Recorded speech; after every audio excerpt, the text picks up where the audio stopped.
All right, how's it going, everyone? I promise this will be the last video of the day, but this is actually really important. I want to show you what the world looked like before the flood. And that was nearly 13,000 years ago now. But I'll show you a map I made, and I'll show you a couple of really obvious things that should have been noticed before me pointing them out to you right now. All right, so this is a map of our planet, as you obviously know. Now, this is pre-flood, all right? This right here was a glacier, all right? It was up to 10 kilometers thick. There was another one right here that was up to 7 kilometers thick. These two glaciers held 1/3 of all the water on the planet, meaning the ocean was 2 kilometers low. Well, it was about 1.7 kilometers lower, but it got up to 2 and then went down. It's all very complicated. I want to show you this.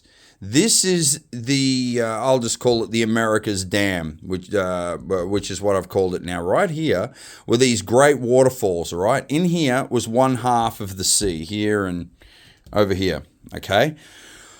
When the meteorite punched through this glacier, okay, it hit the water underneath. It was a huge lake underneath, and it pretty much just exploded, melted. It was insane, right? Started filling in all the areas, all right? Started filling up this huge thing right up to the edges until it couldn't hold anymore, and the dam let go. Would you guys look at that? How has no one noticed this? I probably shouldn't even be sharing any of this stuff, but I feel I made a mistake the last time I was here, so I'm going to share everything with you guys this time. So just here with these huge waterfalls, all right, these incredible waters. Now, all this part of the ocean here was very salty. This ocean here, all right, this part of the waters, and this were separated, completely separate from each other. This was very, very salty. A lot of these sections through here, a lot of these sections here, all here, these are all salt flats, all right? So the most common bird pre-flood was a flamingo by a considerable amount. There were flocks so big they'd flow over the areas we existed in, like they'd blot out the sun. It was incredible. Now here is, oh crap, move light. Here's the other dam. It's not as easy to see. I had another map where it was a lot more obvious, but this is the Australis Dam, all right, through here that separated the other part of the ocean, and this is where the dam burst through here. I mean, you can actually see it. It's very, very clear. And through this section here was where the waterfall was that fell in. Now, these were what was known as the living waters. This is where most of the oceanic life that exists in the ocean today lived, plus a whole lot that went extinct during the flood. But what happened was, if you want to know how the entire world flooded in a day, I'll explain it to you. This glacier right here, right, this section just here was the thickest part.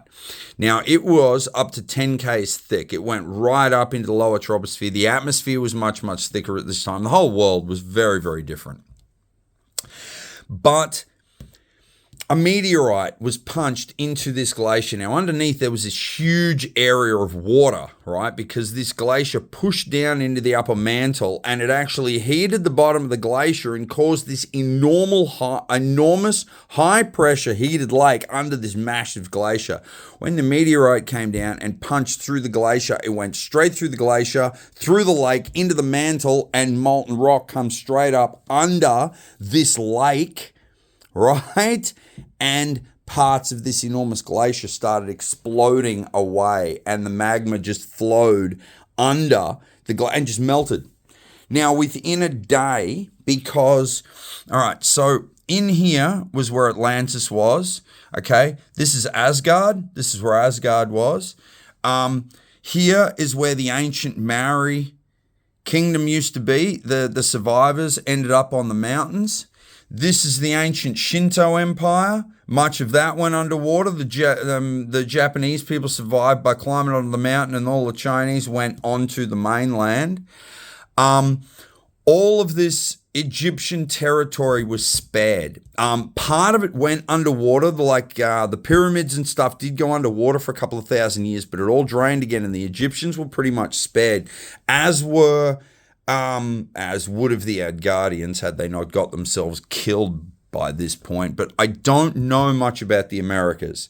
I know there was stuff going on here, but I only know part of the story, I'm afraid. But this is what I want to show you more than anything. This should have been noticed. This is the dam burst that wiped out the rest of the world. This happened centuries after the initial glacier, because this melted, and it took another 3 centuries for this glacier to melt. But eventually, the whole world filled up with water, and for 3 centuries, for 300 to 400 years, the entire Earth was blanketed in this thick fog. There were areas that it cleared up, but it took thousands of years for the Earth to stabilize after this absolutely catastrophic event.